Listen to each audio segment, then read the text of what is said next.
Olá pessoal, tudo bem? Eu sou o professor Rodrigo Storck. Hoje nós teremos uma aula sobre gasometria, distúrbios compensados, situação avançada 1. Se inscreva no canal e compartilhe o vídeo. Vamos ao vídeo.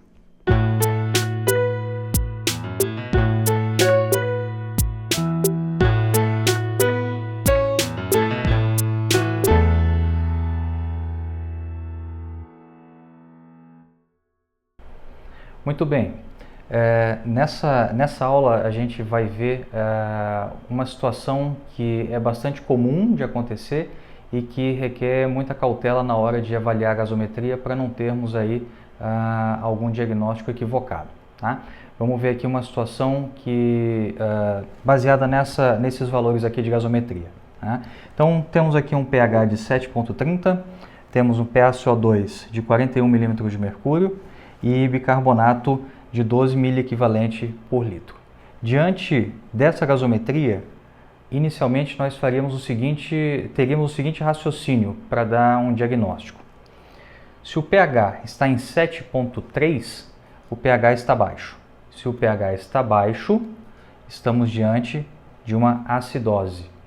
Essa acidose, ela pode ter duas origens, né? Ela pode ser de natureza metabólica ou de natureza respiratória, a depender de qual variável secundária está interferindo no comportamento do pH. Muito bem, então a gente tem aqui a possibilidade da acidose ter origem em distúrbios relacionados ao CO2 e a distúrbios relacionados ao bicarbonato. Tá?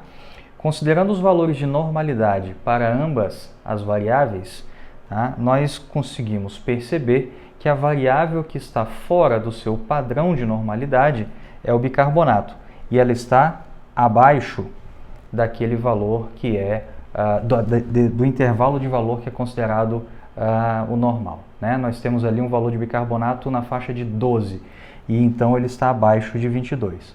Portanto, se o bicarbonato é a variável que está dando origem inicialmente, né, ao distúrbio aqui dessa gasometria, no que diz respeito ao equilíbrio ácido-básico, então nós podemos falar que o distúrbio é de natureza metabólica.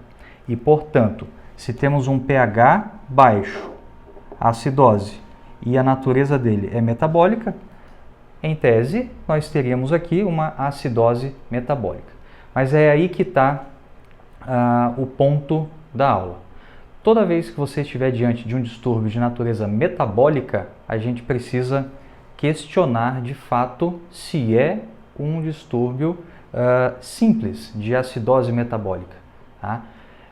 Para a gente chegar a essa resposta, se é um distúrbio simples de acidose metabólica ou se é algum outro distúrbio junto com esse, né, nós precisamos fazer um cálculo que é o cálculo da PaCO2 esperada. Tá? E aí a gente faz da seguinte forma. Toda vez que a gente chegar a um resultado que parece ser uma acidose metabólica, a gente vai calcular a PaCO2 esperada para a acidose metabólica, que é dessa forma aqui. Tá? A PaCO2 esperada ela é igual ao produto de 1,5 pelo bicarbonato mais 8. Tá? Então, se a gente substituir já aqui nessa fórmula o valor do bicarbonato que nós visualizamos na gasometria, né, a gente vai ter a seguinte evolução dessa fórmula. PaCO2 esperada vai ser igual a 1,5 vezes 12. Tá? Esse valor aqui é o valor de bicarbonato que nós temos ali na gasometria. E aí vamos seguindo com a fórmula. PaCO2 esperada é igual a 18 mais 8. Final das contas aqui nós temos que a PaCO2 esperada é igual a 26. E o que significa esse 26? Esse 26 passa a ser a nova referência para valores de PaCO2. E, portanto, se a PaCO2 estiver muito distante do 26 para cima ou muito distante do 26 para baixo, né, isso aí pode configurar um outro distúrbio. Tá? Então vejamos, a PaCO2 esperada é 26, então a nossa nova referência passa a ser 26. Anteriormente, em condições normais, a referência para o CO2 é de 35 a 45 milímetros de mercúrio, ou seja, nós temos um intervalo aí de 10 milímetros de mercúrio, tá? Então, de 35 a 45.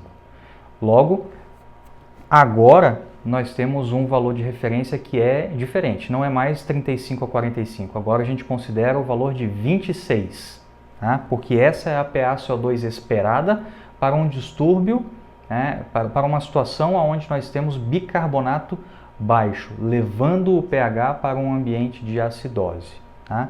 E aí como é que a gente interpreta isso aqui agora? A gente faz assim, ó. Considerando essa PaCO2 como a nova referência, tá? A gente faz assim, ó. Se a PaCO2 que está lá na gasometria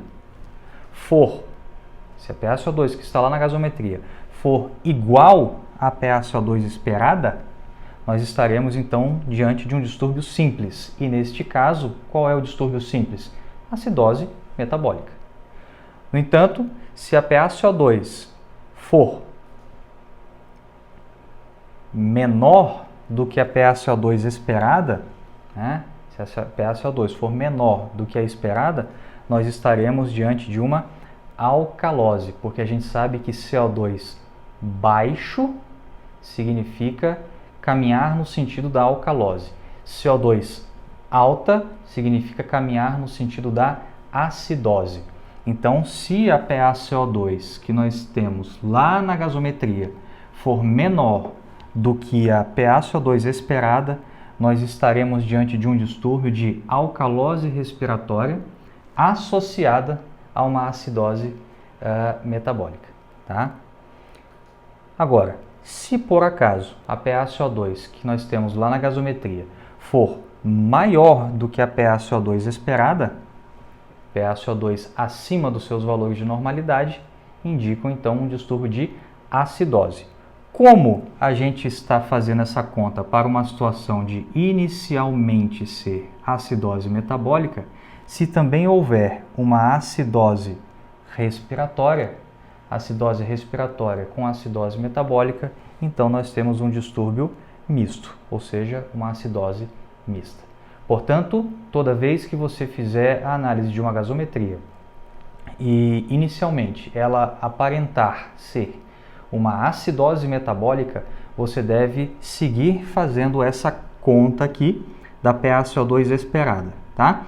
E a fórmula é essa, para você chegar então a uma nova referência. E aí o seu diagnóstico, a interpretação da gasometria vai tomar como referência esse novo valor aqui.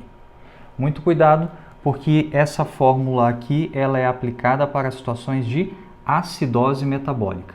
Tá? Num próximo vídeo nós veremos a fórmula que nós utilizamos para fazer o cálculo da referência quando o distúrbio for de alcalose metabólica. Tá bom? Gostaram do vídeo? Dê o seu like e deixe seus comentários. Isso é muito importante para mim. Aproveite e assista os outros vídeos do canal. Um forte abraço e até o próximo vídeo.